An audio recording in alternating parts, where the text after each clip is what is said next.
Okay, we're gonna go live then. Greetings in the love and in the light of the one infinite creator. We are gathered here today to read the Ross session 100. And okay, go ahead, Ed. Ra. I am Ra. I greet you, my friends, in the love and the light of the one infinite creator. We communicate now. Could you first please give me the condition of the instrument? I am Ra. It is as previously stated, with the exception of the vital energy distortion, which leans more towards strength/weakness than the last asking. Thank you. The instrument asks if there is some problem with the swirling waters since she feels very dizzy after each application. Could Ra comment on that, please? I am Ra. Yes. Would Ra please comment? I am Ra. As has been previously noted, the instrument has the propensity for attempting to exceed its limits. If one considers the metaphysical or time-space aspect of the incarnation, this is unfortunate. This is an unfortunate, unfortunate and efficient use of catalyst, as the will is constantly more being strengthened, and further, if the limitations are exceeded in the service of others, the polarization is almost efficient. I seriously, I can't read.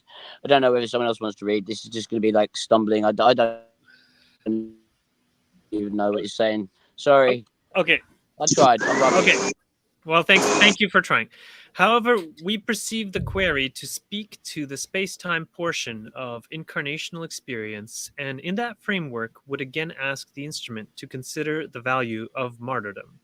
The instrument may examine its range of reactions to the swirling waters. It will discover a correlation between it and other activity. When the so-called aerobic exercise is pursued no less than 3 of your hours, and preferably 5 of your hours, should pass betwixt it and the swirling out waters. When the walking has been accomplished, a period of no less than, we believe, 40 of your minutes must needs transpire before the swirling waters, and preferably twice that amount of your space-time. It is true that some greeting has encouraged the dizziness felt by the instrument. However, its source is largely the determination of the instrument to remain immersed in the swirling waters past the period of space-time it may abide therein without exceeding its physical limits. Thank you. I feel obligated to ask the next somewhat transient question because of a request from Colonel Stevens. I also, for my own edification, would like to better understand the effect of the quarantine and first distortion. Would Ra comment on the purpose of the so-called Pleiades contact in Switzerland with Billy Meyer, an entity known as Samjasi and others? I am Ra. It is not our practice to judge the value of a contact of metaphysical origin. We cannot confirm the contact referred to by the questioner as pure Confederation contact. However, we might suggest that there is some positive material within the recorded transcripts of converse during this contact. As we have spoken previously to the various characteristics of so-called mixed contact, we shall not repeat, but note that all communication is of the one infinite creator in its infinite distortions. Is it all right for Colonel Stevens to receive the information that Rod just gave to us?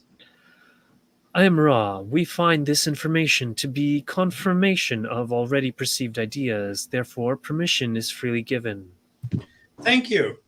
To continue with the tarot, I would like to make the additional observation with respect to card 6 that the male's arm being crossed, if the female to his right pulls on his left hand, it can't in effect turn his entire body toward the right, and the same is true for the female on the left. Pulling on his right hand, she will turn his entire body to her side, which is my interpretation of what's meant by the tangle of the arms. that the transformation occurs by pull, which attempts to turn the entity toward the left or the right hand path. Would Ra comment on that observation? I'm Ra, we shall. The concept of the pull towards mental polarity may well be examined in the light of what the student has already accreted, which means accumulated by gradual or small additions, concerning the nature of the conscious exemplified by the male and the unconscious exemplified by the female. Indeed, both the prostituted and the virginal of deep mind invite and await the reaching. In this image of transformation of mind, then, each of the females points the way it would go, but is not able to move, nor are the two female entities striving to do so. They are at rest. The conscious entity holds both and will turn itself one way or the other, or potentially backwards and forwards, rocking first one way, then the other, and not achieving the transformation. In order for the transformation of mind to occur, one principle governing the use of the deep mind must be abandoned. It is to be noted that the triangular shape formed by the shoulders and crossed elbows of the consciousness is a shape to be associated with transformation. Indeed, you may see this shape echoed twice more in the image, each echo having its own riches to add to the impact of this complex of concepts. All right, so I wanted to have a look at the image we're talking about. So 1, 2, 3, 4, 5, 6. Yeah, I figured it was the lovers. And so, did anyone have any comments or questions? We can see the triangle that is being referred to. And what stood out to me was that in order for the transformation of mind to occur, one of the principles governing the use of the deep mind must be abandoned. So we cannot find a middle ground between service to others and service to self. We have to get dedicated to either service to self or service to others. And in this group, we do service to others. So you have to abandon the service to self path, and like the fear, anger, and control, and then just dedicate yourself to forgiveness, love, and acceptance, and loving all beings. Did anyone else have any commentary on this question or the card? It's a very, very different card to like the Rider Waite kind of like version, which is like this one here. Is this the lovers? Yeah, this is the lovers. Yeah. Oh, okay. So now this No. this kind of has lots of the same symbols. You know, you have the kind of, but you just got the male and female with the kind of the angel at the top. And now it doesn't really seem to have any of those same kind of patterns that are mentioned. The triangle shapes, the choice of the one way or the other. Like this one here, really, when you look at the Rider Waite definition, like the opposite of the devil. Bandit. Sorry, cards. So you know, when you look at the devil card, it represents kind of the love of materialism, where the lovers really is supposed to represent the kind of the love of the spiritual connection, which is like the angel in the center rather than the guy. So it's like on that version of the card that I was talking about, it's like it gives a choice of polarities, whereas in this it seems like that this has got where is it? It seems like this has got two cards to represent the same situation, if that makes sense. Like the difference between the lovers and the devil. Look, compare the two cards. Yeah. It's basically exactly the same card. Yeah, one representing togetherness in to the positive polarity, where the other one represents to the negative polarity. But they're basically the same thing. But that does seem very different to like what Ra said. Where you've got the choices between the two. So it's like yeah. Anyway, the same. It's a very different kind of, but the same message is in there. If that makes sense. It's just it's not written the way that it is on that card. It's weird. Right. Yeah. So and also the Lover's card is the transformation of the mind, whereas the Devil card is the matrix of the spirit. And so the Devil here is actually an illusion. But yeah, it's the bringer of information that is feared because they have partial information and not complete information. All right, so I guess we'll move on then. Well, what was wait? So Or before we do, what was the bit where he was talking about before? Before that, he talked about the tarot card. before he was talking about the tarot card, the Yeah, before he swirling spoke about the waters. tarot card. No, is the bit Oh, where the it's talking about Pleiades. The Yeah. the Colonel guy. Oh Yeah, yeah. so Colonel Stevens. I've actually been reading the Pleiades book, the books in the past like a little while. It's really crazy that this has come up now. I do love the synchronicity thing, but yeah, I quite like the way that Rod basically doesn't say like he doesn't put it down in any way. He literally just says, you know, it's not strictly from us, but there's good stuff in there. Mhm. Actually, from reading it, I kind of agree. Yeah. Well, that's good. I'm glad there's good stuff in there too. Yeah. Yeah, because I have also had a little bit of experience with the Semyase, Billy Meyer stuff, and I knew some like ardent fans of Billy Meyer, but I know some of his information is certainly not accurate. Like he claims to be the reincarnation of Jesus and Rasputin. Uh, so, and we know they polarized in completely different directions, and Rasputin is no longer on the planet. So we know that that part is false. But yeah, there may be some other truths to his earlier experiences. Anyhow. I really like the way he describes the Pleiades planet, because apparently he went there on a 3-day holiday, and yeah, I really like the way he describes the way that their social culture works. It's like I would love it if Earth worked that way. So yeah, it's worth the read. Okay, cool. And what was the title of the book? I'll put it up in the group. Okay, sounds good. It's written by like some one of his, like, it's not actually written by the Billy Meyer stuff. I got a version of his original book, Mhm. but the PDF's one of those ones where like it's not formatted properly, so it only reads like half the words down it. So I just need to find another copy of it. But yeah. Mhm. All right. There. Robert. Thank you. We will probably return to this card next session for more of an observation after we study Ra's comments. To conserve and efficiently use the time at this time, I will make some notes with respect to card 7.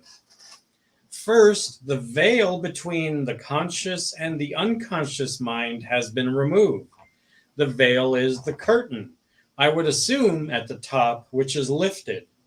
Even though this veil has been removed, perception of intelligent infinity is still distorted according to the seeker's beliefs and means of seeking. Would Ra comment on that? I am Ra. As one observes the veil of the image of the great way of mind, it may be helpful to ideate using the framework of environment. The great way of mind, body, or spirit is intended to limit, paint, etch, delineate the milieu within which the work of mind, body, or spirit shall be placed. Thusly, the veil is shown both somewhat lifted and still present, since the work of mind and its transformation involves progressive lifting of the great veil betwixt conscious and deep minds. The complete success of this attempt is not properly a portion of third density work, and more especially third density mental processes. Okay, so we can have a look at that card as well. And is this the veil that they're referring to? Or yeah, I don't know. Do we still have Trevor? No. Yeah. Did anyone have any comments on this? No. Okay. Just move on then. All right. The fact that the veil is raised higher on the right-hand side than on the left indicates to me that the adept choosing the positive polarity will have greater success in penetrating the veil. Would Ra comment? I'm Ra. This is a true statement if it is realized that the questioner speaks of potential success. Indeed, your third density experience is distorted or skewed so that the positive orientation has more aid than the so-called negative.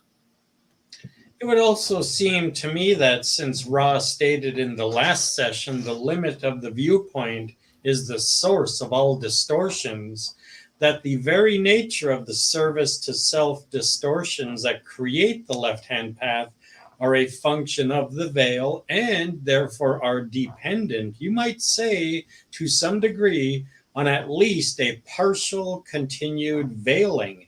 Does this make any sense?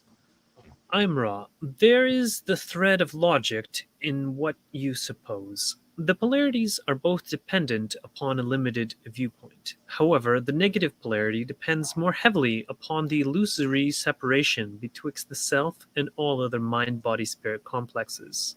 The positive polarity attempts to see through the illusion to the creator in each mind-body-spirit complex, but for the greater part is concerned with behaviors and thoughts directed towards other selves in order to be of service. This attitude in itself is full of the stuff of your third density illusion. The crown of 3 stars, we are guessing, indicates mastery and balancing of the mind, body, and spirit. Is this in any way correct? I'm Ra. This device is astrological in origin, and the interpretation given somewhat confusing. We deal in this image with the environment of mind. It is perhaps appropriate to release the starry crown from its stricture. The entities, the small black or russet and white entities, have been now changed so that they appear to be sphinxes, which we are assuming mean that the catalyst has been mastered.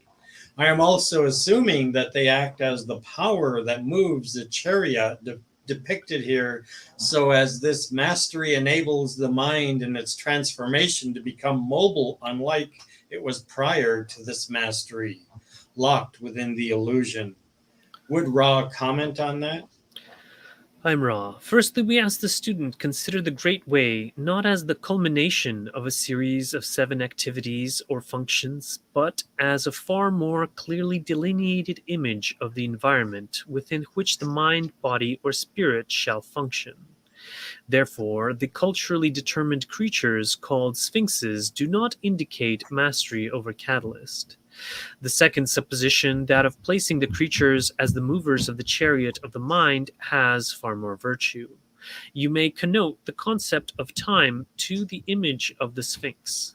The mental and mental emotional complex ripens and moves and is transformed in time. All right, I guess we'll have a look. And yeah, these are the sphinxes. Does anyone have any comments they want to share? Or okay. So yeah, so the sphinxes in the kind of the modern interpretation generally mean the kind of the what's it called, the sphinx is supposed to be like the guardians of the mysteries, right? So them pulling along the chariot means that you have, as the magician, mastered the sphinxes, the active elements of the mysteries of magical life, of understanding the polarities and all the rest of the stuff. So then you've got over here the veil's the same on both sides on this one. Run it just lifted on one. And you're showing. Okay. Yeah. Mm-hmm. Your lighting isn't very good. Sorry, guys. Is that all right? That's better. Yeah. Mm-hmm. So yeah, so the sphinx is basically kind of supposed to be the mysteries, though. So positive or negative, whichever path you fit, and they're supposed to be the thing that pull you through the kind of the path, as it were, to mastering the magical self or whatever it is. But Yeah, so that's interesting that Ra basically says that that is not what their intention is. So it's not, does not indicate mastery. And so he says instead, you may connote the concept of time to the image of the Sphinx. The mental and mental emotional complex ripens and moves and is transformed in time. See, I kind of agree with that. If you think about them as being the active force that drives us to mature, to grow, to learn, then the mysteries, as in not like the stuff that we all the veil, the learning to move past that in whatever way is the thing that's going to move you through the process. And I really like the way he explains that. That they're essentially just the thing that passes you through the time to get there. Anyway, yeah, liked it. Very cool. Yeah. Well, I love you. Yeah, if we look at the whole progress here, like idea, and then it's potentiated, and then you have the catalyst, and then you experience the manifestation, and then you integrate your experience, and then you are transformed by your experience. And now, after you're transformed by your experience, the great way is looking at the world again with your transformed perspective. This is my understanding of And it can loop back to the beginning again. Yes, exactly. And then this is Constant feedback. yes, yeah. So and then the body, it starts with the female because the female is apparently more active in as the matrix of the body. So the male aspect is generating ideas, and the female aspect is generating physical things. See, so there's many physical things. Anyways, we can get back to this, I guess. All right. There is the 45-minute signal. Does Ra suggest a termination of this session, taking into consideration the instrument's condition and all the other conditions that we have placed on this? I'm Ra. Information pertinent to this query has been previously covered. The choice of termination time, as you call it, is solely that of the questioner until the point at which we perceive the instrument beginning to use its vital resources due to the absence of transferred or native physical energy. The instrument remains open, as always. In that case, I will ask only one more question, and that will be having to do with the sword and the scepter. It would seem that the sword would be the power of the negative adept, indicating control over other selves, and the scepter would indicate the power of the positive adept with unity in mind, body, and spirit. However, they seem to be in opposite hands than I would have guessed. Would Ra comment on that? I'm Ra. These symbols are astrological in origin. The shapes, therefore, may be released from their stricture. We may note that there is an overriding spiritual environment and protection for the environment of the mind. We may further note that the negatively polarized adept will attempt to fashion that covenant for its own use, whereas the positively polarized entity may hold forth that which is exemplified by the astrological sword, that is, light and truth. And I want to comment that makes sense on because you had a New Testament quote in one of your posts, Andre, and that's part of the New Testament teaching also, is like the sword is being of the positive side. Oh, so, well, here it seems they're saying the sword is of the negative side. Well, As you Don's asking that. Something Rod just said the opposite, though. Really? Okay, hold on. Let me. This is okay. It would seem the sword would be the power of the negative adept, indicating control over the other selves, and the scepter would indicate the positive. However, they seem to be opposite in hands. These symbols are astrological in origin. We may note that there is an overriding spiritual environment. We further note the negatively polarized adept will attempt to fashion the covenant of its own use. So it is. Keep going, keep going. One more. Keep going. Okay. Of its own use, whereas the positively polarized entity may hold forth that which is exemplified by the astrological source that is light and truth. And so if you look over here, what they've decided to do with the modification is that he's holding a ball, light and truth, in his right hand. So that's how they decided to modify it. And the sword is in the left hand. Right, but he did say exemplified by the sword of light and truth. Yeah. Also, I think that in the bit just before what you read, we didn't read it Okay. out. I think that he says basically that the sword. Okay, where is it? I didn't just make it bigger. Okay. The sword is that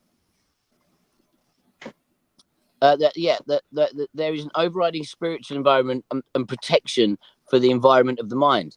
You know, the sword could represent protection rather than aggression.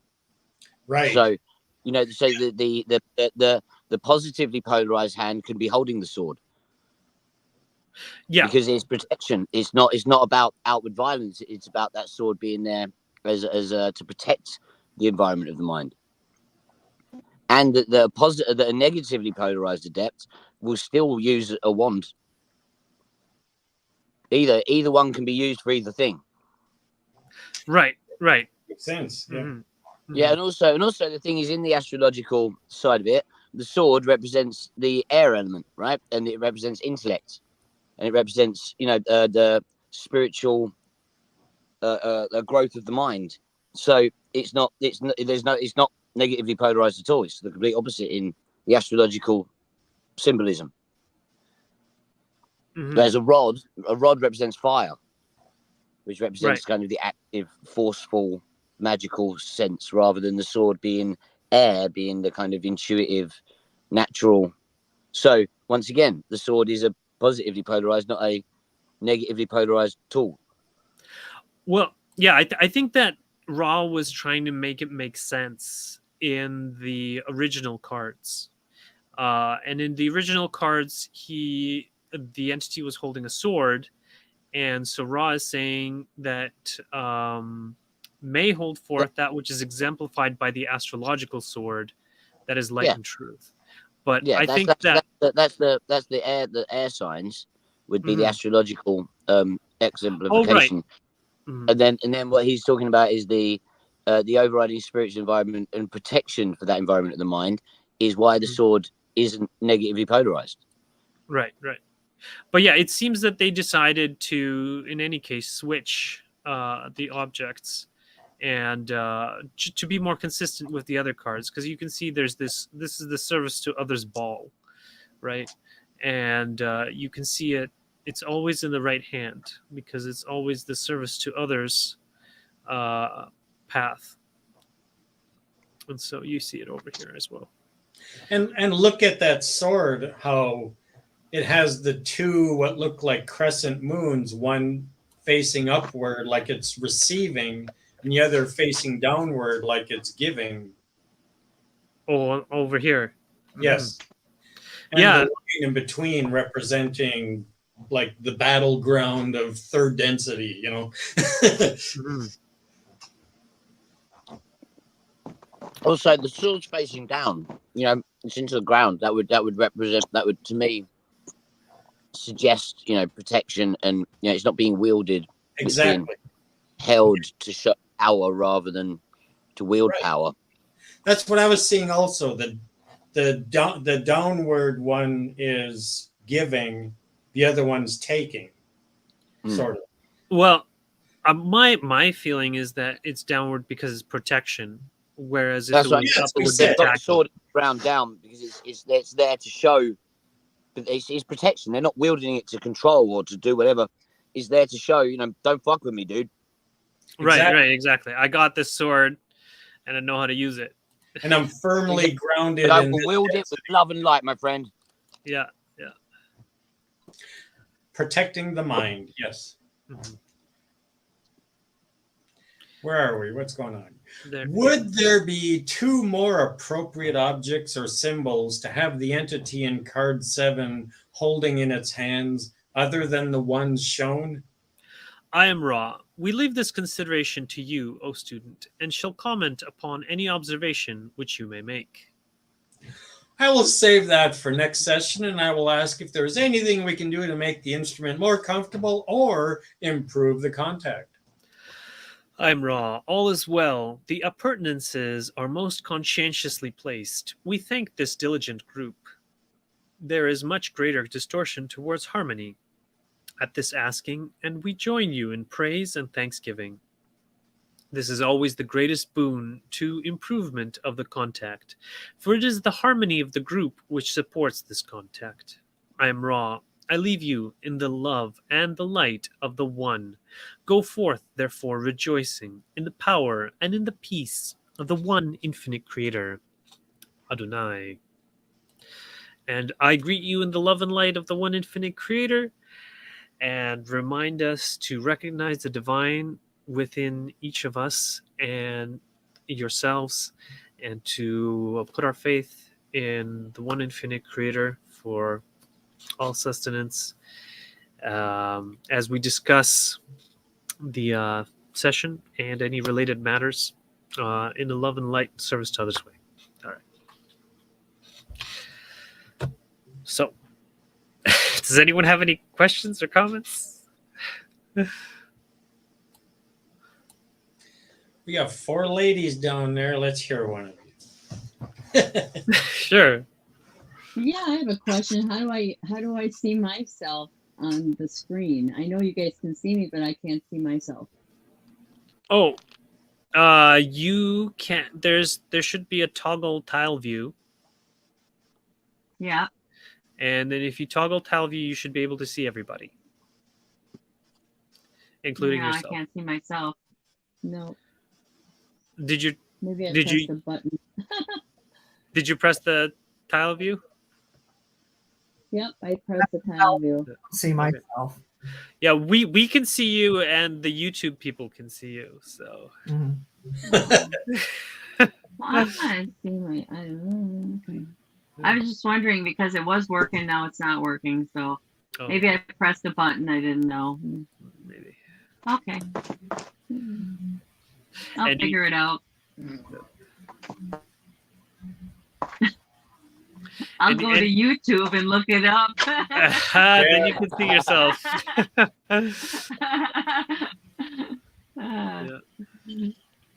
So yeah, I don't get the tarots. I mean, I don't know nothing about tarot cards, so I'm kind of lost in it.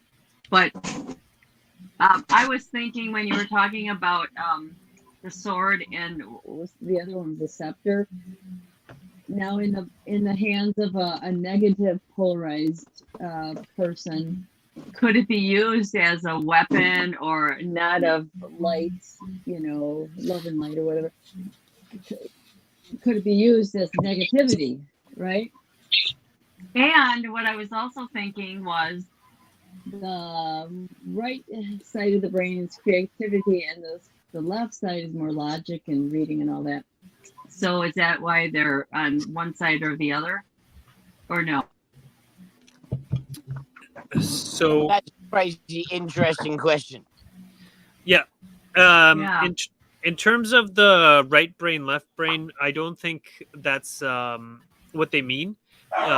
They're talking about the right hand and left hand rather than the Okay. brain. And so Okay. the right hand is associated with service to others, and the left hand is associated with service to self. And this goes back to a parable by Jesus in Matthew 25. Oh. Yeah. Oh. Okay. Yeah, like the left-hand path is like witchcraft and like the devil and stuff, whereas the right-hand path is angels and Okay. Okay. And the they're right, both the hands of God either way. It doesn't matter Right. about the polarity. Doesn't matter which side. Yeah, you're both Mhm. doing the work of God. You can't get away from it. So you're either the left hand or the right hand path to God. Right. Just determines on which path you want to take. To yourself till you find out that you're God, or to everyone else until we all get there. Right. Both lead Just an there. interesting thought. Mm-hmm. Yeah. I really like that idea though. That the kind of like, the right or left hemisphere of the brain. You've got like an evil half of your brain and a good half of your brain. I like that. That's a really good way of thinking. Right? How cool would I was that be? thinking If, that like, whenever. they. I mean, I'm pretty sure there's no research on it. I probably would have read it if there was. But if, like, if you had evil thoughts, they were much more on one side of the brain. And if you had good thoughts, they're much more on the other. Now, I know that they have creativity, and you have like but if you were doing something evil, you could do it in a creative way, or you could do it in an analytical way. The point is, how good would I'm it be sure. if I'm all sure of the that. evil stuff started this side, and all the good stuff started this side? And I liked it as an idea. I like that. Right? And that makes me wonder, because while walking my dog recently, I've been noticing I have what I call echoes. When I think of, let's say, I'm contemplating love, I will have an echo of hate. There's always an echo of reverse polarity of what I'm thinking about. And it's always throwing it back at me. So it's like the other part of the other half of the brain reacting to the other half of the brain. So yeah, the Confederation of Planets often says that the proper spiritual growth, and Jim McCarty often talks about it as well, is that you have to fully feel whatever you're feeling and feel the opposite. So if you're fully feeling love, then you also have to fully feel the hate as well. And then then balanced, right? Exactly. Yes. After you fully felt both, then you're balanced, and then you can move on to some other version. Yeah. Right. So it's okay to have those emotions, and the idea is to do all of this during meditation. Like, you're not acting out on your hate or whatever. Like Ross says, do it in your mind. And then when it comes to like dealing with catalysts, like if you've Right. got this thing, if you don't feel the pain, if you don't feel the anger, if you don't feel upset about it, then you haven't absorbed that catalyst. And then when you working your way out of it and thinking your way through it and becoming a better person because of it, is you using that catalyst. So it isn't wasted. It helps you, guide you. But you got to feel it first. Otherwise, what's the point? You're not gonna do anything, is it? Right. What happens when you lived it? Oh, sorry, Amanda.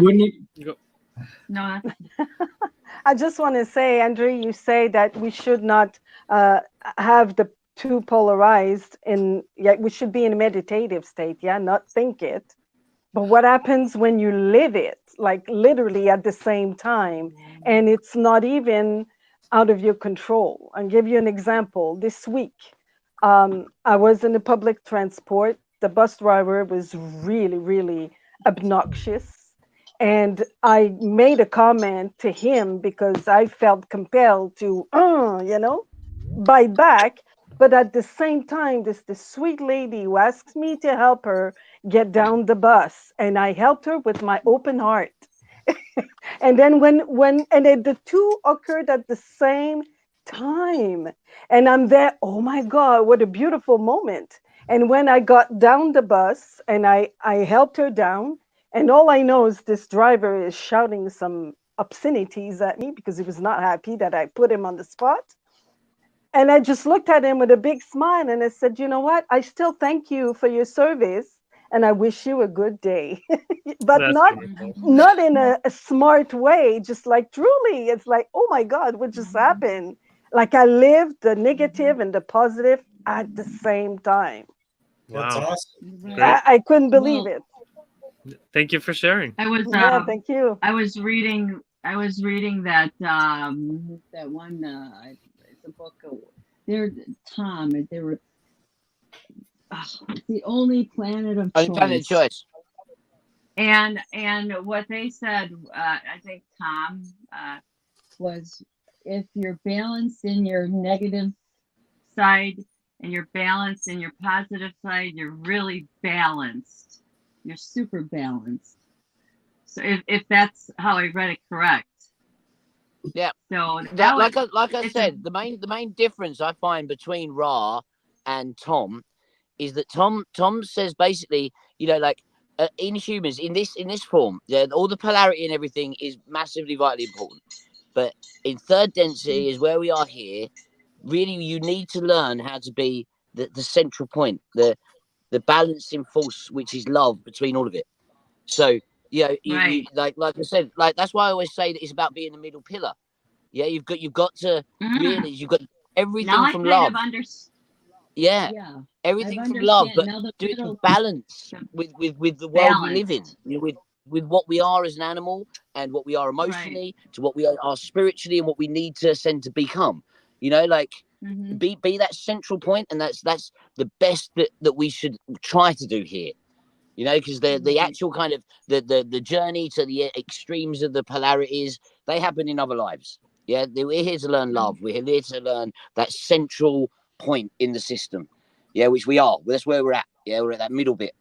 Yeah, and so Mm. Mm-hmm. like learning how to be that perfect middle part in between, Mm-hmm. accepting everything as you are as an animal, but like trying to become everything you want to be spiritually. Be that the central point in the middle. Anyway, I really like Right. Tom. He's cool. Anyway, Well, that Yeah, I do makes too. perfect sense. That fits in nicely though with the quote of the day I saw on LNL the other day, where it said the six density beings when they wander here are seeking to further balance their love and wisdom, because we are here learning that in a very difficult condition. So they'll choose to come back here from the sixth to the third to help refine their version of that balance. That's amazing. that's Yes. it. We're not here to learn wisdom. We're not. Right. We are Here here to to learn learn the love. lessons of love, right? Yeah. Mm-hmm. Yeah. It's true. It's true. Yeah. There's been many different teachers that we've had, and different teachers have focused on different things. Like the Buddha is focused a lot on wisdom teachings, and so Buddhism is often very wisdom heavy. But wisdom isn't what we're learning here. At least it's not. Right. It's not Like helpful one of for my main ascension. problems with Buddhism. The main problem with Buddhism is like one thing where it's just like love is suffering, love is mystery. Do not love. Oh Come on, well, Buddha man, how does that work? yeah. Yeah. There's different branches of Buddhism, and there's. I think you're Well, you're that's probably in the Dhamma Padaham, which is supposed to be the book he wrote. right, exactly. So that's Theravada. That's the what it called the original Buddhism. But I'm more of like the Tibetan Buddhism, which is Vajrayana or Tantric Buddhism, and that's much Yeah. more about love and compassion. And like Padmasambhava, he was a very Christ-like figure in terms of that he was the emanation of Avalokiteshvara, which is the bodhisattva of compassion and love. And he had performed lots of miracles, and he also resurrected and turned into a light body at the end of his life, just like Jesus. And he Nice. actually started a They're both Sananda, dude. They are different incarnations of Sananda, right? I don't know about that. I mean, Well, that's the whole everyone White is Brotherhood thing. That's the whole everyone's White an Brotherhood. incarnation. Yeah, I'm just not super familiar with the White Brotherhood, but Okay, sorry. Yeah. that's okay. I mean, we're all incarnations of the one infinite creator. So in that sense, I can agree with you. But Padmasambhava, he also started the Dzogchen lineage, or Dzogchen developed not long afterwards. And Dzogchen, many of the practitioners also achieved rainbow body at the end of their life. And the whole thing there is that you need to learn to forgive, love, and accept every thought, feeling, word, and action for a period of 8 years or more. And then you can achieve rainbow body. So, but then there's also visualization. It's a lot more complicated than I'm saying. I'm giving you an oversimplification, but I think that that's a simplification that is consistent with the lessons that we're learning here, which are the lessons of love. Yeah, and I think they also had a belief of like 10 years of vegetarianism and your third eye opening.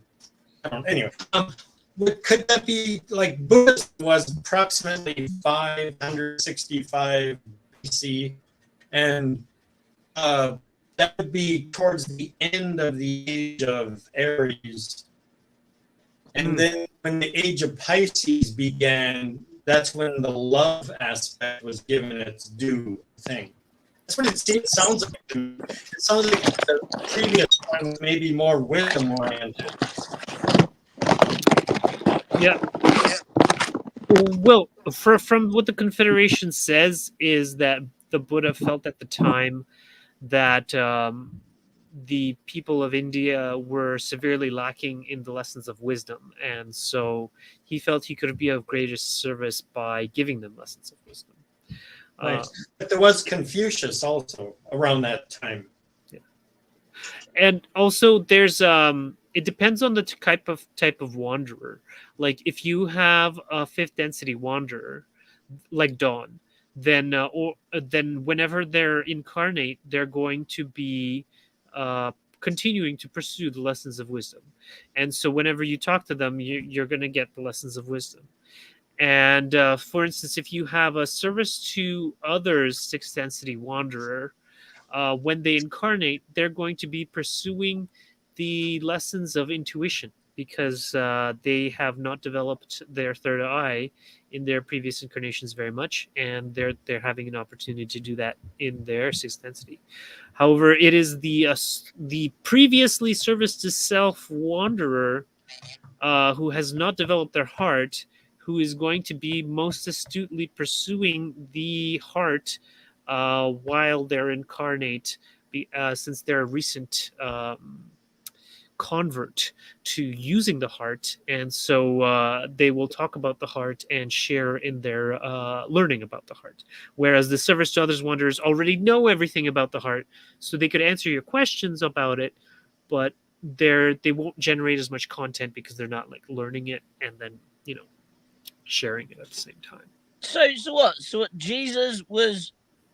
He was a fourth Coming here density. to learn- He was an extremely high level fourth density wanderer that was able to graduate to fifth density, but decided to come back for an incarnation on Earth.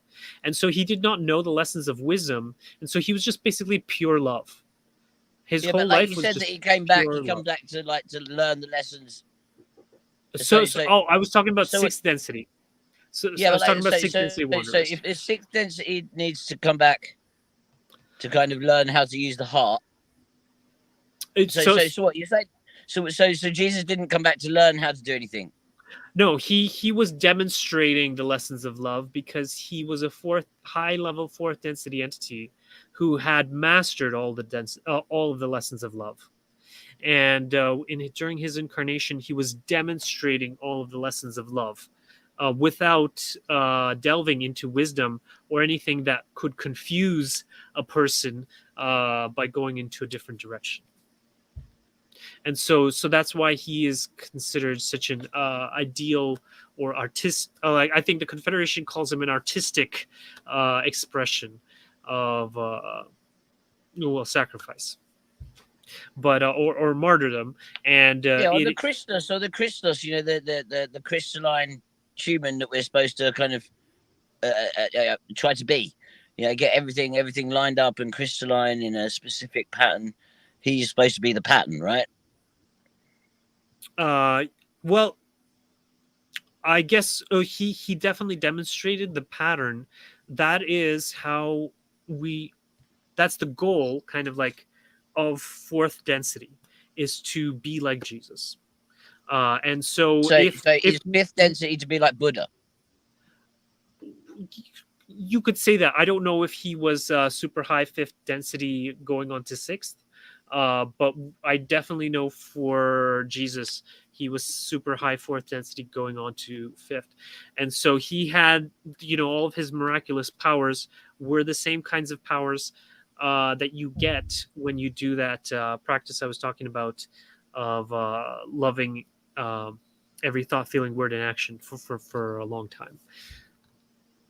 Because that's what I mean. So if when Buddha came back, he was delivering lessons of wisdom, right, instead of lessons of love. Was he coming here to learn those lessons of wisdom, or was he coming here because he'd reached that point in wisdom and he was coming back to teach us? Unfortunately, I do not have a lot of information on the Buddha, so I do not know exactly. But from what I can tell, he seemed to be a high-level wanderer, either fifth or sixth density. But considering Because that he that had, would make sense. That would yeah, make sense with a lot of the systems that say we've got other chakras as we move yeah, up ascendantly.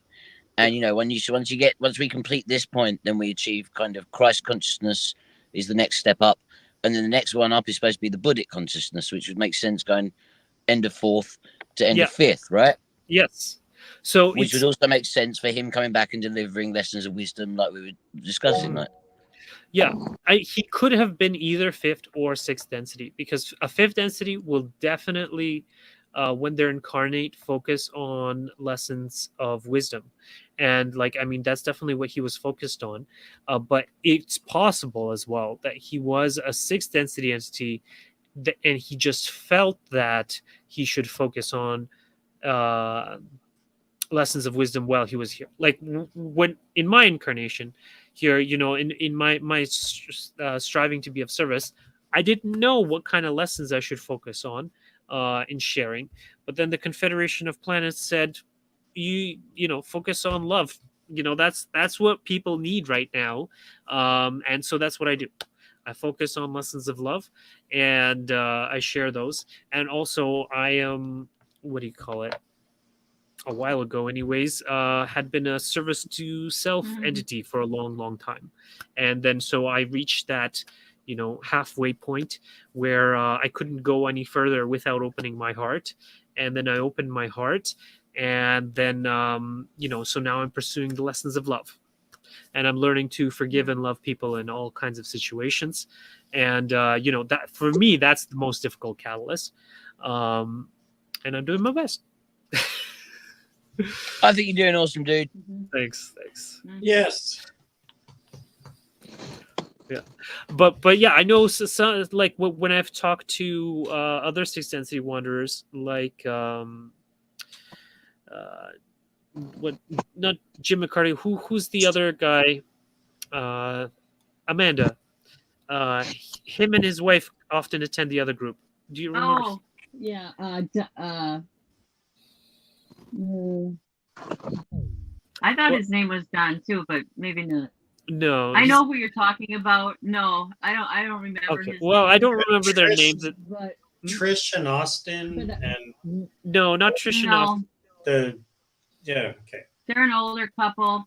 They knew they knew them, and she is deciphering or redoing her notebooks, right? Am I right on that? Morris and Linda. That's what it is. Okay, Morris, so yeah. Morris is a sixth density wanderer, and Mhm.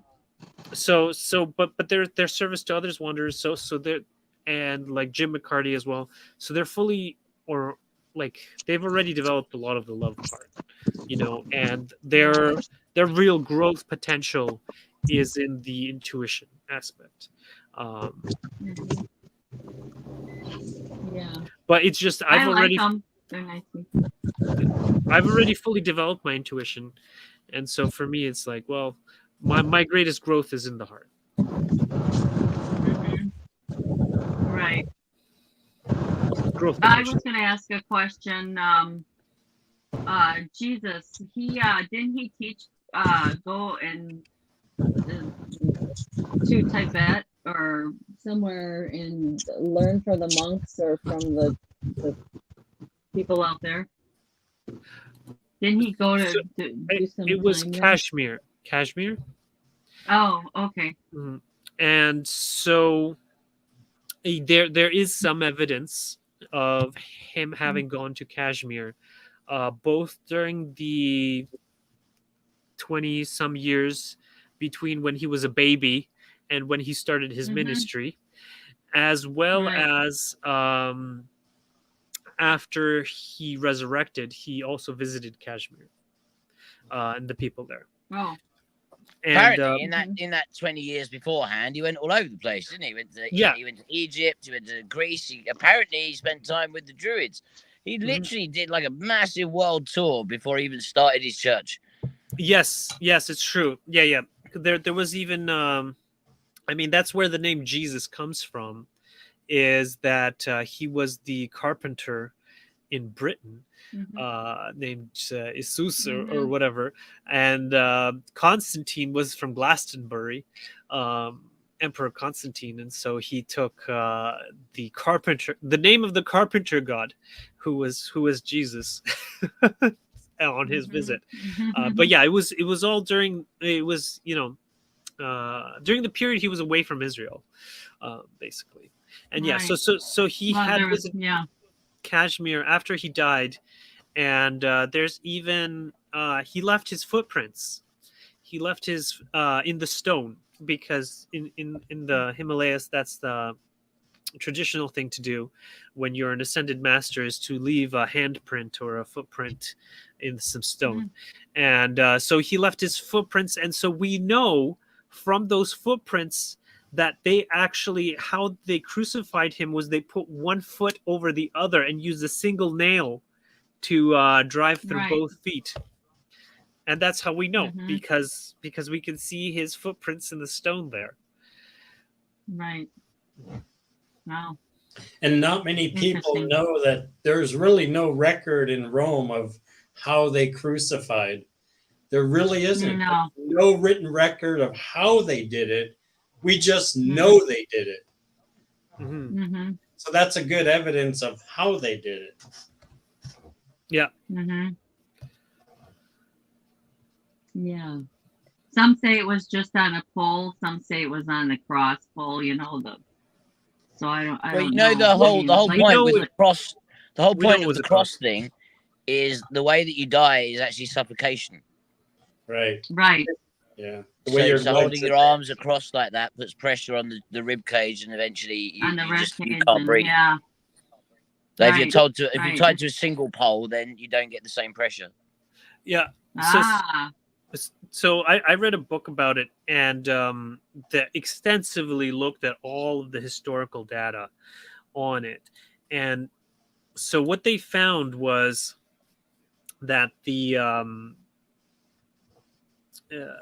traditionally they used a T-pole Yeah, for most a towel crucifixion. Oh. cross. Yeah, Yeah, a towel a towel cross. cross is how it started. Yeah. Yeah, for most people they used a towel cross. And so what happens is that in order to inhale, the person actually has to get up on their feet, um Right. and then go down. And so they're actually breathing with their legs, and that's why they broke the legs of the thief Mm. and the murderer, because once their legs are broken, they can't breathe and they suffocate and die. But Mm. Jesus was already dead at that time. Mhm. And so but the reason that we know that he was on a cross is because the only times they would use a cross instead of a towel cross is because they wanted to put a sign or a placard, and they put a placard saying "King of the Oh. Jews," and that's why we know it's a cross, because they put a placard on top that said "King of the Jews" above him. Ah. That's what that top part of the cross was for.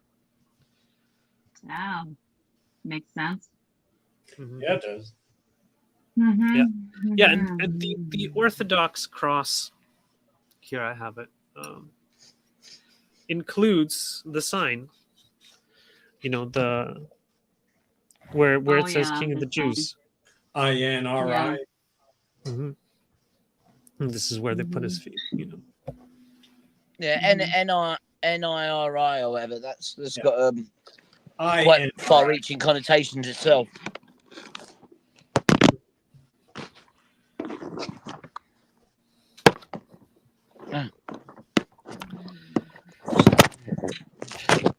So yeah. Oh, so I wanted to have a look at this picture here. So this is another one of those pictures where you have the right hand, and these are the sheep on the right hand of Jesus, or the Mhm. right hand of God, and then the goats are on the left hand. And so Mhm. the parable is Matthew 25:30 to 46, basically. And set the sheep on his right hand and the goats on the left. And the king says, "Blessed is the Father, and here to reign." And then basically the ones on the right are the ones that have helped the stranger, and then they ask, "When did we see thee a stranger and receive thee, or naked and we put around? And when did we see thee infirm or in prison and we came unto thee?" And the king answered to them, "Verily I say to you, inasmuch as ye did it to one of these my brethren the least, ye did it to me. And then shall all those on the left hand go ye from me, the cursed, to the fire, the age during, and hath been prepared for the devil and his messengers." And so you see in this image, he's not extending his hand out to the goats here. Yeah, I was wondering where his hand was. Yeah. Yeah, for I did hunger, and ye gave me not to drink. I did thirst, and ye gave me not to drink.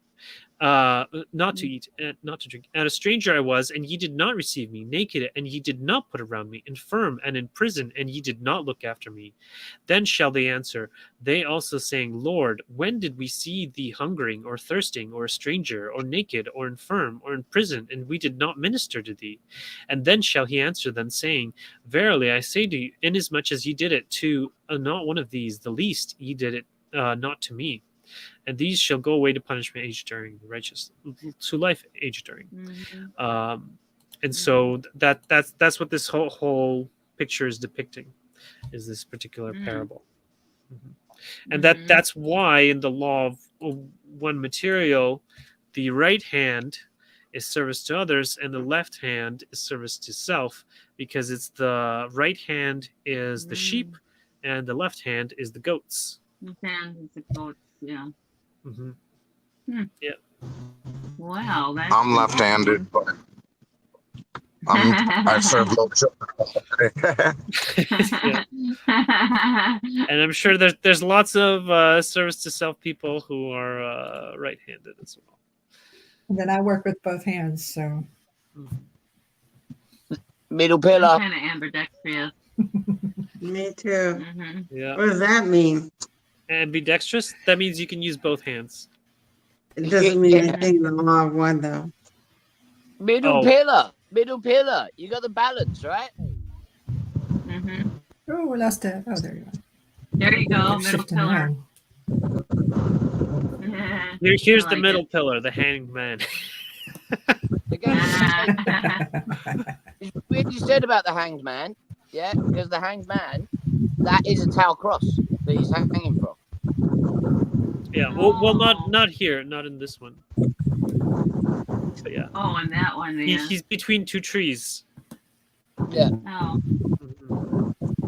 But in this one, What does that mean? Like, post, The one Ed is yeah? showing here, we can't. The lighting is bad again. Here. So, There you go. Oh, okay, there. Yeah, that's a tau cross. Yeah. Oh, okay. And he's upside down. And, Kind of like the whole Peter's point of cross. the hanged man is we can all have the power of Jesus if we just stop blocking our own path. Then we can all just be standing there like Jesus, going, "Yay! Woohoo! Look how much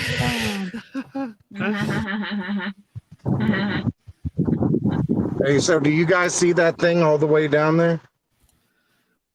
the car." Where? You see that The church? sign? Oh, there's No, a the church. church. It's all gold on top of it. It's like plated. Yeah, that's a Mormon church right there. And actually, like six. Yep, that's all gold on the top of it, on like those little pointy things. Like real gold? Real plated gold, yes. Wow. And then, so they're shining on it with lights? Yep. Yeah, well, they are pretty wealthy because they're very, very big on tithing. Every member of the Mormon Church donates 10% of their gross income to the church. Oh my gosh. Yeah, it's even before I talked to them, and the money comes straight out of their paycheck before they even see it. Oh, wow. It just goes directly to their church. Yeah. So what happens if people can't do that? That they what do you call it? They have various programs to help people manage their money more effectively and things like that. Yeah, and Sure I mean, they like, do. yeah, they're like, well, give us all, let us manage your finances for you. We'll make sure we'll get enough. I know I've known too many people to get kicked out of their church because they couldn't give money.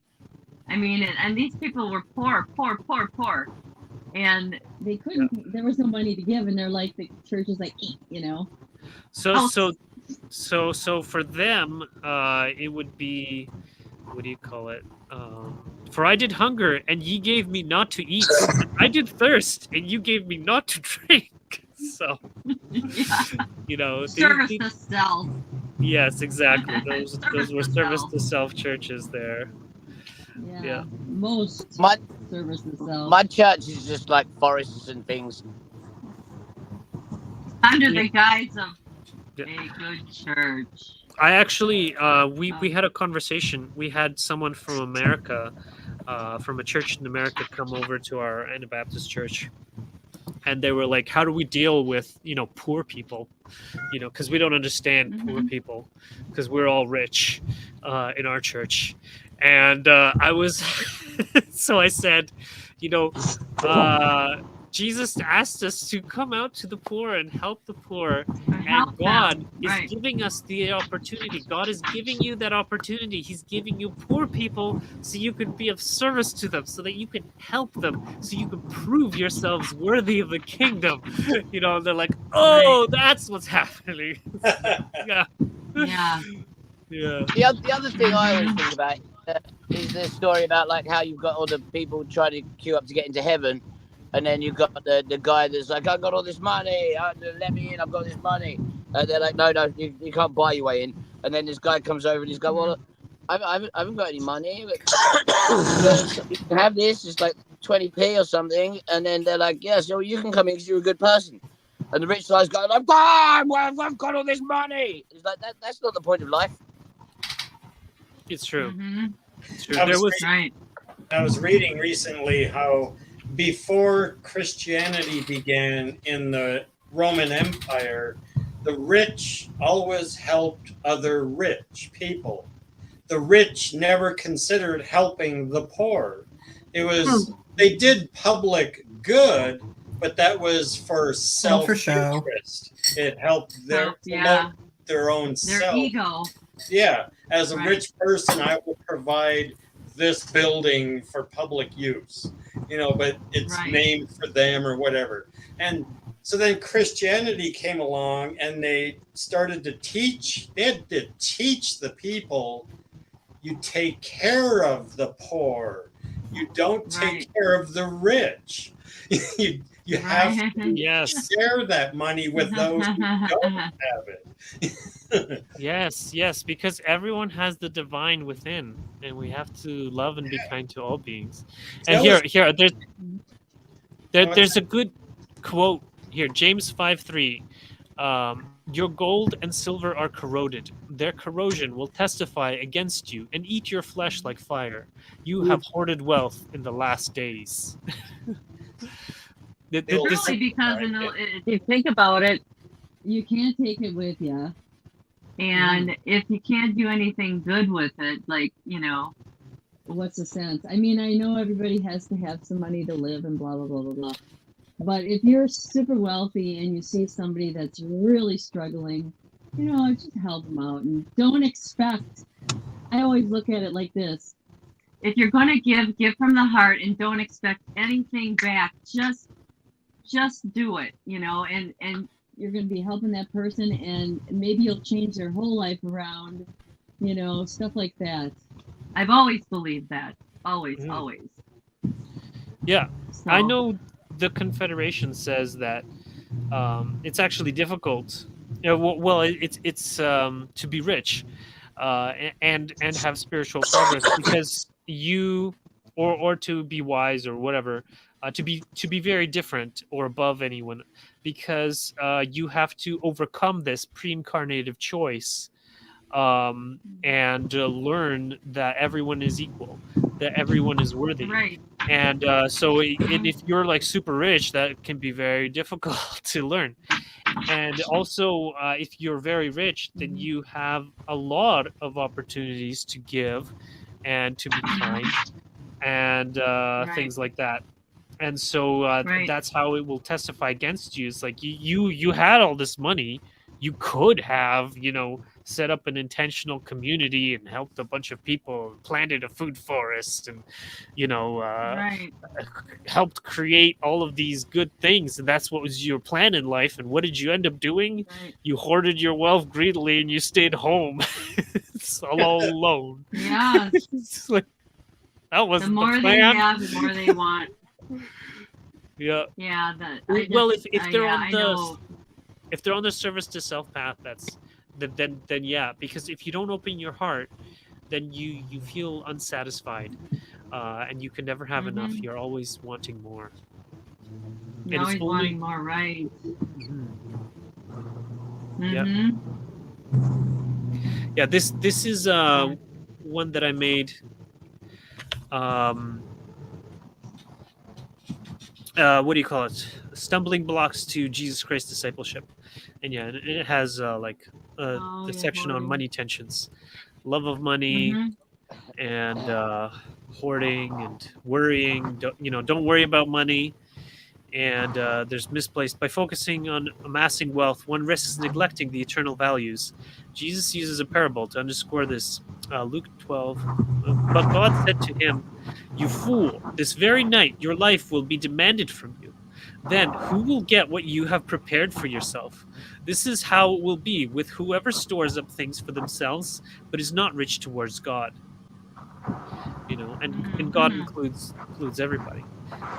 Wealth as a sign of righteousness, because in the Old Testament it was a sign of righteousness, but then there was Job, a righteous man who undergoes immense suffering and loss, and then there's so it's not necessarily related, and there's lots of very righteous people who are very poor, and then be still. And then wait patiently. Do not fret when people succeed in their ways, when they carry out their wicked schemes. Refrain from anger and turn from wrath. Do not fret. It leads only to evil. For those who are evil will be destroyed, but those who hope in the Lord will inherit the land. Yeah. Right. Dude, can I just jump in there, yeah? Yeah, go ahead. I love the Book of Psalms. I actually love it because it is a spell book. Yeah, so go back to that, yeah? Okay, so the bit of Psalms, the righteousness bit, where is it? Okay, yeah. Okay, okay, right, so you've got to read the Book of Psalms like a spell book. Yeah, like it's giving you like how to perform the spell and the outcome that you get afterwards. Yeah, so be still before the Lord and wait patiently for him. Do not fret when people succeed in their ways, when they carry out their wicked schemes. Okay, so like break that down. That's like, don't worry, yeah, about if somebody's trying to screw you over. Yeah, just wait for God to sort it out for him. Yeah, right. And then it gets don't get angry about it or try to do anything wrathful to have a go. Yeah, because that only leads to you being evil. So don't do that. Right. Yeah. And then if you do all of those things, yeah, you keep yourself calm, you don't go to anger, you don't do the bad stuff, and you just like have faith that God sorts it out, then those who are evil will be destroyed. Only you, who is just sitting there hoping and loving God, you're going to get the land after God screws them over for being all selfish and shit. Basically. Exactly. That is it. Yeah, that's exactly if somebody's trying to screw you over, this is how God says to get his magic to screw them back. Yeah, don't get stressed out. Don't be angry at it. Yeah, allow this thing to happen with faith that God's gonna help you. Yeah, don't do anything bad. Don't do anything that's gonna screw you over. Just let God sort it out. If you do that under these conditions, you just watch your enemies get destroyed by God. It's a spell, man. That is literally a spell. Yeah. That could be in any grimoire anywhere in the Middle Ages. That is incredible. I love Psalms. It's like it's my favorite book in the Bible, I think, because literally you go through it. I promise you, go through it with that mindset. That each one of those little bits is made of these tiny little blocks. Yeah, and it's like God wants you to do this. God wants you to do that. Miss you, Suzanne. Love you. Yeah. Right? You do. And then Bye. then See you, God will Susanna. do this. Bye. Then God will do that for you. Honestly, Yeah. the book of Right. Psalms is awesome. Yeah, I just wanted to also cover worrying about money because I think this affects a lot of people. Excessive concern over Yeah. material provision can cause us to miss out on the more profound spiritual matters in life. Jesus offers comfort in Matthew 6. Therefore, I tell you, do not worry about your life, what you will eat or drink, or about your body, what you will wear. Is not life more than food, and the body more than clothes? Look at the birds of the air. They do not sow or reap or store away in barns, and yet your heavenly Father feeds them. Are you not much more valuable than they? And so it's like, 100%. put your faith in God, and everything will be provided for you. Right. There's another one that says exactly that. Here, money is a tool. Trust in God's provision. There it is.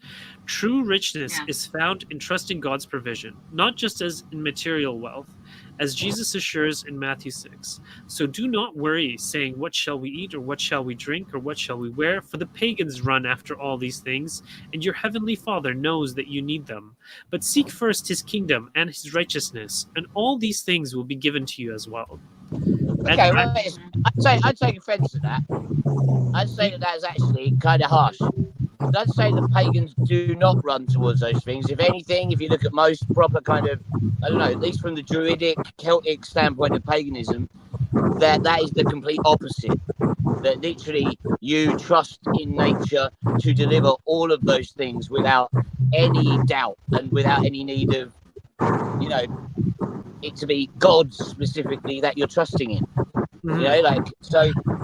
I think Jesus was referring to the Romans here. I took about the Romans. Okay, yeah, no, they because did the Romans were pagans. Yeah, they were. Yeah. Then I just take offense to that being used as any kind of mass pantheonic fucking religion. Yeah, it's true. Yeah, it's he was saying, obviously, Yeah. that there God may and you will. in our modern context there would have been a better way of saying it. But in his context, he had to use the words people understood. Yeah, makes sense. Yeah. And there's something else I keep in mind for myself whenever I read these things. It's like where that comes from. The book of Matthew was our earliest known version that we can read of those writings of Matthew was almost 30 years after the death of Jesus. Mm-hmm. So that was 30 years of people writing whatever the hell they wanted to write. Well, I think it's pretty legit though. Well, dude, when there's that much time in between an event and this reporting of it, those forces we call evil have had a lot of time to play. Yeah, there's these channeling the Christ letters, and they say that this is a channeling of Jesus Christ by an anonymous female. And so it says, my disciples and Paul here, I don't know if you guys can see that. Okay, my disciples and Paul built their own edifices of sacred beliefs on what they wanted to preserve from my life and teachings. They only taught and consolidated what they deemed to be valuable to people, Jews and Gentiles alike, at that time and in the future. Consequently, they distilled what they could use, and they let go most of what I termed the secrets of the kingdom of God, for they never understood them, nor found them desirable in the creation of a new perception of the divine, the Father. To preserve the Jewish beliefs in salvation from punishment for sin by means of sacrifice in the temple, the person of Jesus was adopted as the supreme sacrifice who had paid for men's sins by my crucifixion. This belief served many purposes at that time. It is only because my name has been kept alive to this very day that I am now able to come to you and give you the truth I so dearly wanted to share with people over 2,000 years ago. So yeah, it was well, basically, like the Confederation says the same thing, that his whole mission here, or what he was talking about,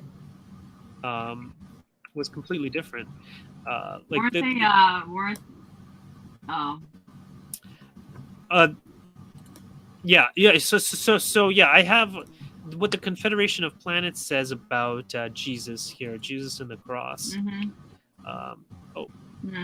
for some reason this takes me. Yeah, I think there's an HTML. No. Okay, maybe not. Okay, well, I'll have to try it with this one.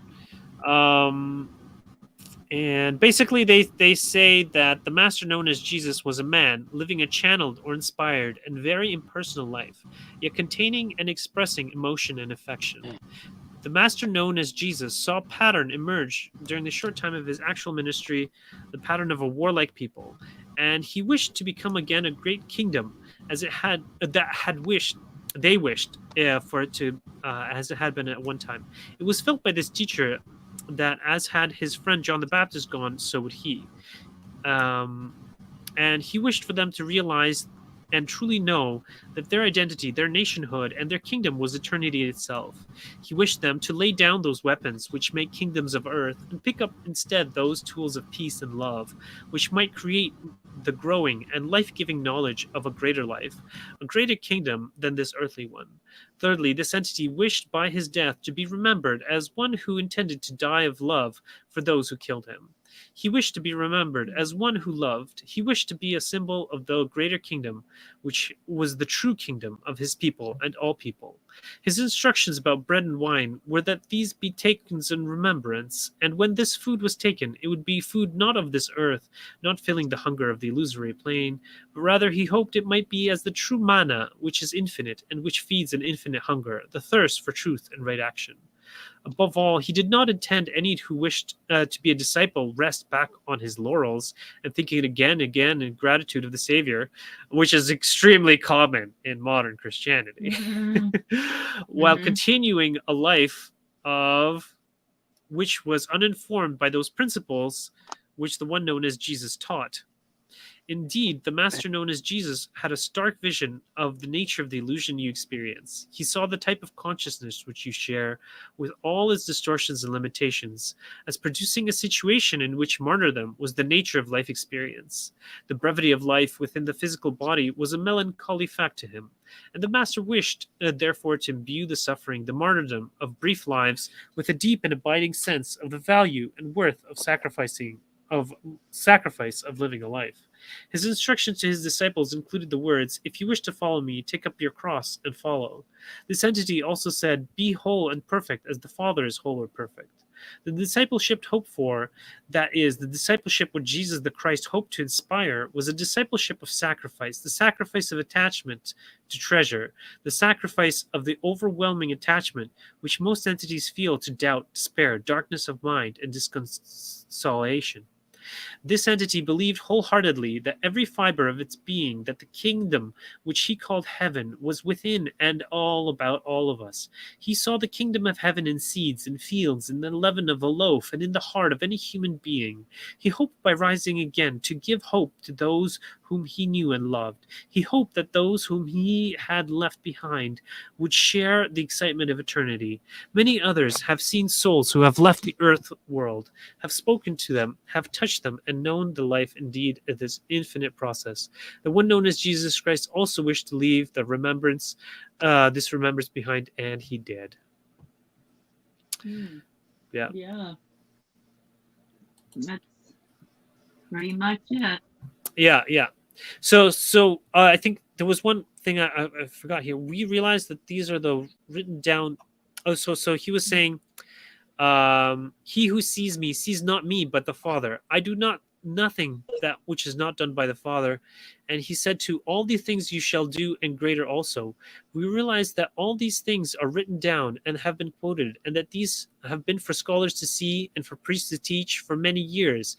Yet because of the concept of a channeled life is foreign to those who wish to preserve that which you call the ego, it has not been seen that the master known as Jesus was transparent and became, though human, a living channel through which could flow undistorted the powerful and perfecting love of the one infinite creator. So yeah, that's Basically, so in Jesus' discipleship, the goal is to channel the one infinite creator. That's that's what I do. Well, that's in the White Brotherhood stuff.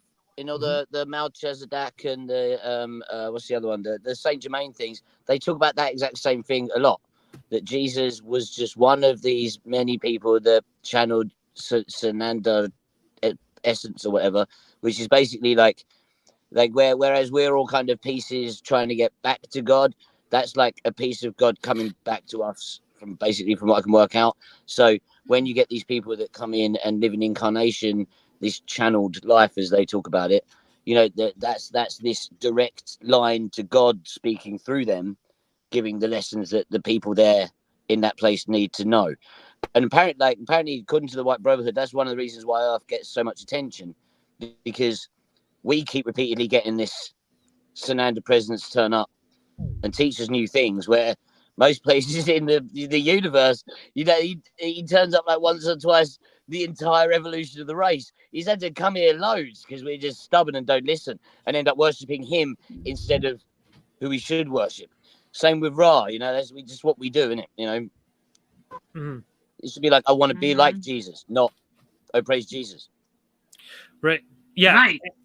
And this, I actually have the Sananda from the LL research as here as well. So I guess we might as well read it. It's on topic.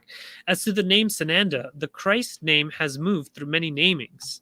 There is no one name of this consciousness that may declare itself unique at this time. That is the only entity which speaks as the principle of the master known as Yehoshua or Jesus. We ask that you yourself listen and with an open heart to the messages of the one known to you as Sananda. How many names this energy has perceived as having? How many more shall there be? You are one, as are most of those who have studied the consciousness of the mind and actions of the one known as Jesus the Christ. Listen to this entity. It seems it speaks in humility, compassion, and acceptance, encouraging each to love each other. If that be so, what matters what it calls itself? So yeah, so they're basically acknowledging that Sananda is yet another name for Jesus Christ. For Jesus, yeah. And they have I ended with an Amira quote, and it's just like, even though the name is Amira, but it sounds just like Jesus. No, I can give you a box. I'll just take that. Thanks. Maybe two of those. We only have like these type of bags. Benny, dude, we're all like listening to your were you in the pharmacy? No, I'm in a liquor store. Oh, nice. Okay. Oh, I think that was Misha. She muted nice. herself now. Yeah. See, I reach out my wounded hands and bless and sanctify the wounds you bear, that they too may be marks of past courage, never scars of pain. I leave you in the full sun, the glorious light of the infinite love of the Father. Yeah, that can do it. Thanks so much. Yeah. Just have to be problem with my back and stuff. So if I can balance it. Oh, I'm just gonna mute you, Benny, for now. Okay, you muted yourself. Okay, cool. Thanks. All right. So yeah, did you guys?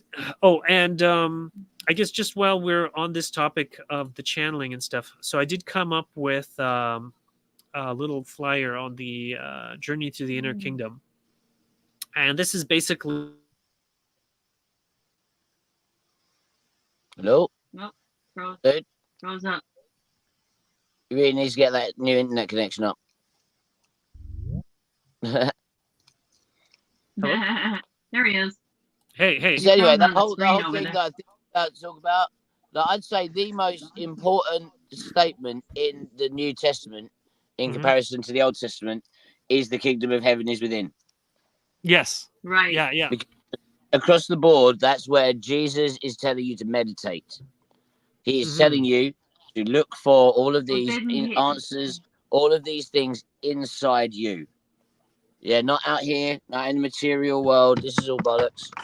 He is telling you the only way to find your way to these truths is meditation, is looking inwardly, to understand what you are inside, rather than outwardly in the crap world that we live in. And so I would say across the board, that's the most important thing that's different between the two books, I'd say. Yeah. Basically, the kingdom of God is not coming with things that can be observed, nor will they say, look, here it is, or there it is. For in fact, the kingdom of God is within you, or among you here, this translation. Right. And so I have this flyer explaining that, Jesus was talking about a spiritual kingdom, and he was asking us to spiritually grow.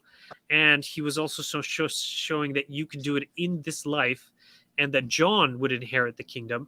And John did. John has one of the most profound books in the whole Bible, like John and Revelation.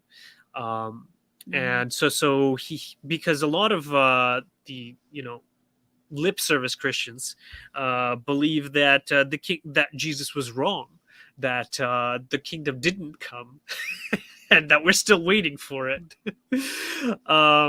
because they think it's like a place. They don't realize it's a spiritual journey that you embark on.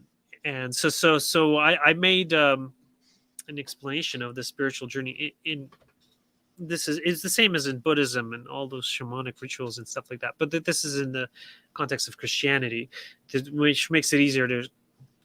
So the quest for the inner kingdom is a time-honored spiritual journey that finds its lineage in the rich tapestry of biblical history. It all starts with an initial commitment to God, or justification, for we hold that one is justified by faith apart from works of the law. This beckoning is the first step towards becoming a true disciple, as you align your will with God's. Once committed, seekers enter a phase of sanctification, a spiritual and moral cleansing marked by prayer, study, meditation, and sometimes periods of hermitage. Moses spent 40 years in the desert in deep introspection, while young Samuel was devoted to service in the temple. During this phase, the promise is that, "Blessed are the pure in heart, for they shall see God," marking a profound internal transformation. So this is the sanctification process, is purifying your heart, letting go of resentment and anger and, those kinds of things. And then comes a pivotal moment, the piercing of the veil. Here the individuals have an experience that marks intimate communion with God. Moses faced the burning bush. Samuel heard God calling him in the night. And Ezekiel and Isaiah witnessed awe-inspiring visions. Jesus himself had the Holy Spirit descend upon him like a dove. The Bible tells us that after Jesus had the last sip of the bitter cup and forgave and loved the worst that humanity could throw at him, he declared, "It is finished." The temple veil was torn in two, an event that symbolically lifts the veil separating humanity from God, as promised in Revelation 21:33-4. After this profound experience, a period of integration or witnessing is crucial. Jesus spent 40 days in contemplation following his baptism, while even Apostle Paul took 3 years to integrate his Damascus experience. This time allows the experience of piercing the veil and in the presence of the Holy Spirit to fully permeate one's being. Finally, this leads to a life of ministry or prophetic service, ever growing closer to God in a process known as divinization. Here, you join the ranks of these teams figures like Elijah, Elisha, Isaiah, and Jeremiah in the Old Testament, or Matthew, James, Paul, and John in the New Testament, those who stand out as lights on a hill, preaching the good news of the kingdom of God, with rivers of living water flowing from within them, a light for the Gentiles, that you may bring salvation to the ends of the earth, and make disciples of all nations. This transformative journey invites us to walk in the footsteps of the saints and prophets who have gone before us. It offers each of us the chance to live as a living testament to God's transformative power and love, truly becoming a disciple in the kingdom of God, both within and around us. So yeah, I don't know. What do you guys think? Was that any good? Good. Yeah, all right, man. So yeah, I wrote this, to give to Christian people so that they would know about spiritual growth. Like, really what you could quite happily have related it to, the actual kind of the occult thing of, initiation, and then, into being a neophyte, and then being, an adept, and then, a master, and then, all those things are basically the same thing that is described there in a kind of Christian self-flagellating way. It's Well- the same. Well, it's yeah, the same exactly. exact process. Yeah, and the Buddhist lesser elephant footsteps are exactly the same, and so I was just basically giving the same shamanic journey that we've known about for thousands and thousands of years, and I was just putting it in Christian terms. And then I But have they all say the same thing, right? All of the different kind of like religions, spiritual paths, whichever way. I like to say, whatever rabbit hole you go down, they all lead to the same place. You follow it far enough, it always leads you to the same spot. So like the whole kingdom of heaven is within. I had a really crazy meditation thing the other day, which kind of links in with what you were saying about how, like, it takes time for you to kind of integrate these things. And when you get these kind of touches past the veil, you have no real idea what it means. It's kind of takes you ages to work it out. Does anyone else get that you meditate for an hour and then you spend 2 weeks trying to work it out in your head? No? Oh, what? Okay, so I meditated on that statement of the kingdom of God is within you or I'm whatever. gonna do that too. Yeah, I never thought I about literally, that. Yeah. I literally had the craziest experience, because I felt like I kind of stepped into my heart chakra and I was actually in kind of heavenly landscape with angels and pillars and towers and it's like the whole of the this heavenvenly city I know the castle. feeling. I don't know what it was, but it was like it was built around the chakras.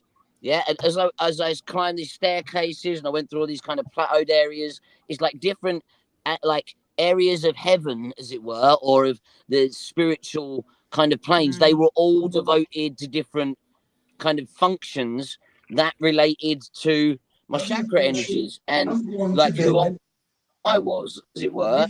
And then kind of they went up to different kind of it got to the point where I got to kind of my third eye chakra, and then literally I'd gone up through all of the kind of archangels having their own towers, being kind of the different like what they all represent, the earth, fire, but then the intellect, or and then I got up to kind of my third eye where like here, and there's this spiral staircase that went up, and then it was like, I don't know, it was like this curved kind of bowl thing with like a blinding ball of blue light in it, and there was like Metatron, like the kind of one that guides all the energies, standing next to it going waving his arms around, and then like it kind of zoomed out, and that was like the top of my head, and there was this like huge beams of light shooting out the top of my head from the orb thing, and then I was like, well, that was a weird one, and took ages trying to work it all out. It's just, we have a YouTube question here. The kingdom from Anders, the kingdom of God is the densities in the law of one. That's my guess. So the higher densities already exist within us, hiding behind the veil. So actually there is truth to that in terms of that, because all time is present, and so there is a sixth density version of each and every one of us that is ready and willing to give us aid. Like if we pierce the veil either momentarily or finally, and then for sure you have all the densities in that regard available to you. But also I think that in terms of the seeker's journey that we were just talking about, that has more to do with what they call initiation in what do you call it, in the law of one. So for instance, in the law of one contact, Dawn was going through an initiation process, and he was being tempted by Mara, which is death, and unfortunately he took that temptation and, well, he committed suicide. So it doesn't always work. Like not everybody passes their what do you call it? Initiation. What is an initiation? What was that? So what was that? So it's a period that comes just before the piercing of the veil. Just before the piercing of the veil, there is usually, it's also sometimes called shadow work. Basically where people are, and in the Buddhist journey, when Buddha was sitting under the tree, then he was at first tempted by two of the daughters of Mara with lust. So he was tempted with lust, and then he just kind of meditated through it, and then they kind of went away. And then he was tempted by Mara with death and violent imagery and things like that. And then he let that go. And then once he had overcome both lust and the desire to do violence to himself or others, then he was ready for the piercing of the veil, and then he became enlightened. His veil was what a lot of the time they talk about what initiation is, in the kind of the more the occult kind of side of things, is essentially when you get to the point where they give you enough information, or you're initiated into the mystery. This normally means I gotta go. Okay. But Love you too, Fred. So you go through some kind of ritual or some kind of experience that then initiates you into that practice, or into that kind of way of assimilating that information, or that system, or that kind of way of doing. And then that's like the first step.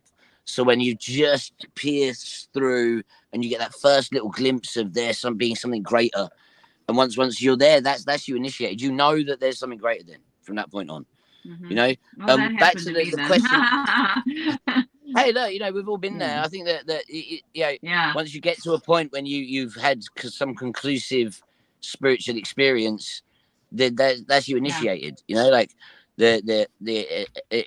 from that point on, it comes down to you knowing this and doing the work, because But I was going to say about the question that the person put up about the kingdom of heaven being everything and all of it being inside us. Anyway, yeah. So it's kind of moved past the moment now. Anyway, so it's sorry. Yeah. Oh well, I would just noticed it was 9:00, and I see some people are leaving, and so I don't know if we want to round up. And I just wanted to tell our YouTube listeners that we do this every Friday, 7 p.m. If you guys want to watch out for the next one. And so we're going to go through all of the Law of One series. There's, I think, 6 more left. And then we are going to do a topic based on the Confederation of Planets, kind of like what we were doing with Ed and Zarathustra. But we're doing it all as a group. Desiree has already given us the thumbs up for it. Awesome. And so I guess we'll probably be starting with the Veil of Forgetting. Because finally, yeah, again. What? Yeah. So that'll be great. But yeah. I'll read it. Next week we're doing. Next week we're doing session 101. Yeah. So yeah. All right. Any final Andre? Yeah. Andre, could you send me the thing you wrote for Christians? My whole family's Christian. I would love to have that. Oh, okay. So it's on anabaptist.ca. I got a bunch of flyers on there, and they're all also for Christians. Also, if you're trying to convince Christians, I always find cosmicchrist.net is really good. Thank you. Because cosmicchrist.net is basically how to apply the law of one to Christianity. Thank you. It's a really good site. So yeah. So that's cool as well. Yeah. I'll load it for. Okay, can you say what it was called again? Cosmic? I think it's called cosmicchrist.net. Cosmic Christ. Is that Doug S.E. something like that? Okay, yeah. So this is cosmicchrist.net. Yeah, it's basically how to apply the kind of law of one stuff to Christianity. Yeah, and so I'll just give a little context for this one, Canadian Anabaptist. This is a website that I have developed because I go to an Anabaptist church, which is a Mennonite fellowship in Tara. It's called Glad Tidings, which means good news. And basically, when I'm there, I have to put everything in terms of the Bible and Jesus. And so this is ostensibly... Dude, how does your previous lives as a grey alien go down there? With some skepticism. With some skepticism. I do. You know what? They're very open-minded because as Anabaptists, they don't feel threatened by me, because they're there with their family. There's no risk that I'm going to take them away or something like that, or like in some of the urban congregations. You're in your anal probe, dude. Yeah. Keep that anal probe away from us. No, they don't know about those things. They're very simple. But great people. And Good night, everybody. I gotta go. Good night. Yeah, okay. So we leave you Good night, in the Misha. love and in the light of the one infinite creator. Go forth, therefore, rejoicing in the power and in the peace of the one infinite creator. Adonai.